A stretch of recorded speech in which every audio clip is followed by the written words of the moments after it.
Appendix 1. The Living Love Theory of Happiness. 1. The Problem. Most people are trapped in patterns of consciousness that result in widespread unhappiness, alienation, fears, continuous conflict, etc. Instead of realizing the cornucopia that life offers us, our programming creates lives characterized by tension and a low level of enjoying life. The way we currently process, interpret, perceive, and act upon incoming stimuli is responsible for our inability to be happy 100% of the time. We are all beautiful beings, but our lower consciousness security, sensation, and power programming causes us to make ourselves unhappy. Basic principle. Happiness varies inversely with one's addictions. Addictions are programmed expectations, demands, absolute necessities, desires, or models of how the world should be that automatically trigger negative emotions such as anger, fear, jealousy, anxiety, irritation, resentment, grief, etc. Every addiction makes one vulnerable to suffering. When one understands how the experience of happiness and unhappiness is generated, it becomes evident that all unhappiness is due to addictive models that determine our perception and motivation. Even physical pain does not produce unhappiness unless one has an addiction for being free from pain. It is the addiction, not the pain, that generates suffering. The predicament of life. The changing energy stream of life in which we live satisfies some addictions and leaves others unsatisfied. In other words, we win some and we lose some. Even when we win, we then unwittingly create another addictive demand that must be lived out in a robot-like fashion. We usually attempt to change our win-lose odds by more money, knowledge, prestige, or power. These lines of endeavor never make enough change in the win-some, lose-some pattern to produce a high-level enjoyment of life. Our expectations and demands continue to dominate our consciousness and create an unsatisfactory experience of life as long as we have any addictive programming. A dilemma. Unsatisfied addictions dominate our consciousness, make us unable to love unconditionally, keep our rational minds churning, lead our consciousness into futuring and pasting instead of enjoying the here and now, and make us trigger negative emotions in an attempt to manipulate the people in the world around us. The unfulfilled addictive demands produce the experience of suffering and unhappiness. The addictions we satisfy give us only brief pleasure.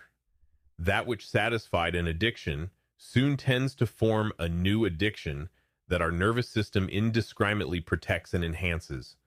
Regardless of whether or not we get what we want, we are still vulnerable to fear, grief, or anger that can generate the experience of unhappiness. The unworkable solution. Our ancestors, throughout eons of jungle life, developed nervous systems that effectively guarded our species against external dangers. Over 99% of the people in the world today are stuck with nervous systems that usually operate by blaming the outside world for any problems they experience. We organize our perceptions and energies into trying to make our lives work by programming that is ultra efficient at comparing the outside world with our inner addictive models, thus triggering emergency alarms of anger, fear, grief, frustration, or jealousy when they do not correspond.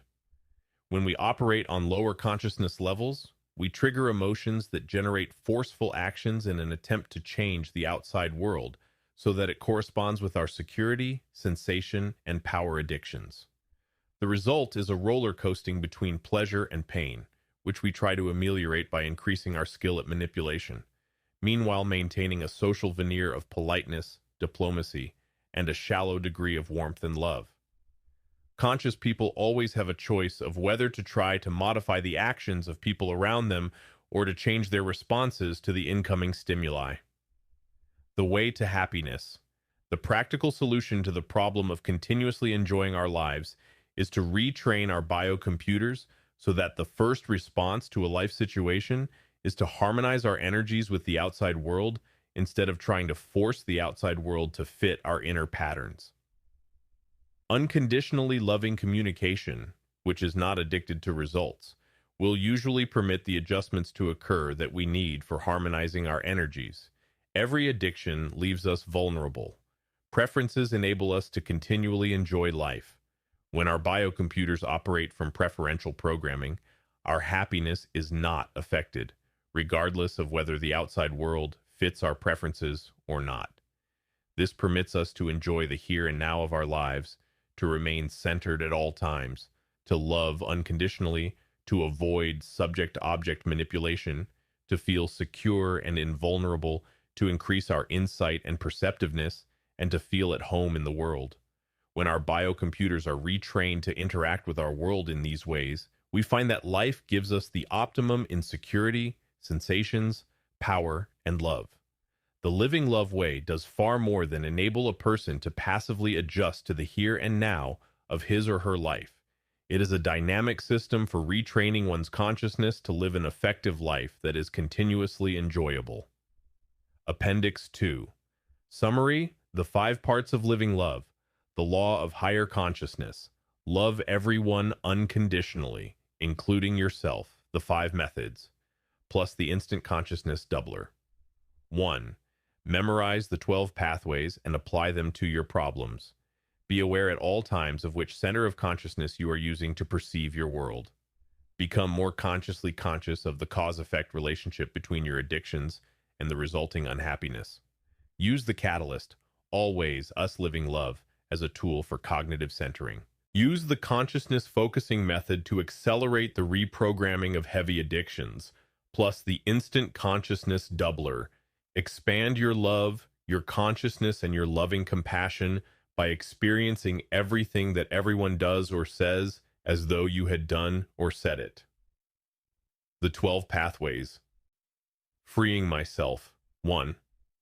I am freeing myself from security, sensation, and power addictions that make me try to forcefully control situations in my life, and thus destroy my serenity and keep me from loving myself and others. I am discovering how my consciousness-dominating addictions create my illusory version of the changing world of people and situations around me. I welcome the opportunity, even if painful, that my minute-to-minute experience offers me to become aware of the addictions I must reprogram to be liberated from my robot-like emotional patterns. Being here now. 4. I always remember that I have everything I need to enjoy my here and now, unless I am letting my consciousness be dominated by demands and expectations based on the dead past or the imagined future. I take full responsibility here and now for everything I experience, for it is my own programming that creates my actions and also influences the reactions of people around me. I accept myself completely, here and now, and consciously experience everything I feel, think, say, and do, including my emotion-backed addictions, as a necessary part of my growth into higher consciousness, interacting with others. I open myself genuinely to all people by being willing to fully communicate my deepest feelings, since hiding in any degree keeps me stuck in my illusion of separateness from other people. I feel with loving compassion the problems of others without getting caught up emotionally in their predicaments that are offering them messages they need for their growth. I act freely when I am tuned in, centered, and loving, but if possible, I avoid acting when I am emotionally upset and depriving myself of the wisdom that flows from love and expanded consciousness. Discovering my conscious awareness. 10. I am continually calming the restless scanning of my rational mind in order to perceive the finer energies that enable me to unitively merge with everything around me. I am constantly aware of which of the 7 centers of consciousness I am using, and I feel my energy, perceptiveness, love, and inner peace growing as I open all of the centers of consciousness. I am perceiving everyone, including myself, as an awakening being who is here to claim his or her birthright to the higher consciousness planes of unconditional love and oneness. The scale for knowing your center of consciousness. At each moment, the 7 centers of consciousness. 1. The security center. 2. The sensation center. 3. The power center. 4. The love center. 5. The cornucopia center. 6. The conscious awareness center. 7. The cosmic consciousness center. The purpose of our lives. The purpose of our lives is to be free of all addictive traps and thus become one with the ocean of living love. Appendix 3. How to accelerate your growth in the living love way. Here are 8 ways in which you can enormously accelerate your growth toward higher consciousness. 1. Reread this book. On your first reading, you will begin to develop an intellectual understanding. This is only a first step toward illuminating your life with the living love way. To bring the words and ideas of the book into your moment-to-moment consciousness, repeated readings are absolutely necessary. If you wish to grow at the fastest rate, read at least 5 pages of this book every night just before going to sleep. If you do this constantly, you will be giving yourself a maximum opportunity to liberate the hidden splendor within you. Underline freely. Underline every sentence in the book that is especially significant to you. These will be the parts that you are now ready to receive in your here and now stream of consciousness. This prepares you for your next step in opening toward a deeper acceptance and application of the living love way in your daily life. And gradually more and more of the book will be underlined as a sign of your growing integration. Give yourself the benefit of all 5 methods. Let all of the 5 methods help you in your growth. If you find that you are not using one of the methods, concentrate on that method during the next month. To avoid imbalance and lopsidedness, you should use all of the 5 methods. Avoid a spiritual soup. When you find your spiritual path, put your full energy into perfecting your practice of the methods associated with your chosen path. If you constantly shop around, compare, and experiment with different combinations from various spiritual paths, you may fail to get the benefit in depth that would be found by intensely devoting yourself to a single path. Surrender. Your spiritual growth will be directly correlated with the degree to which you surrender to the methods of your chosen path. And just what are you really surrendering? You are only surrendering the low-level programming that now keeps you disappointed, upset, and unhappy in varying degrees. Intensity of desire for growth. Your complete inner dedication to your growth into higher consciousness is the single most important determinant of your spiritual development. Without an intense inner commitment, you are just a dilettante playing spiritual games. When spiritual growth is the most important thing in your life, the full miracle of love and oneness will unfold in your life. Offer the living love way to others. Remember that your life works better when you are surrounded by loving, fulfilled, happy beings. You will grow when you offer the system to others, but always wait until they clearly indicate an openness to receive your gift of explaining how consciousness growth works.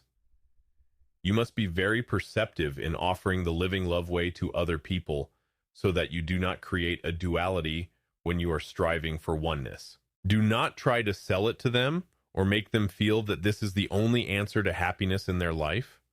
This would probably trigger their resistance programming.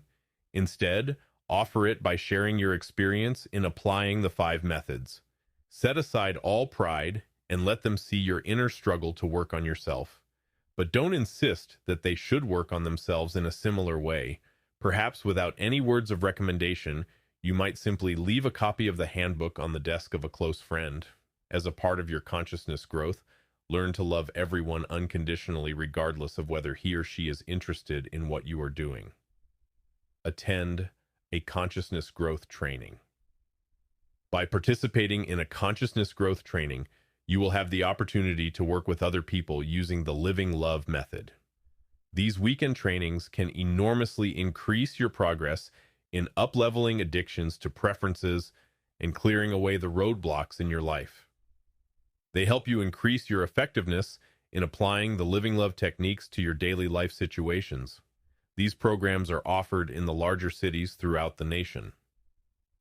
A schedule of trainings may be obtained by writing to the Cornucopia Institute, St. Mary, Kentucky, 40063.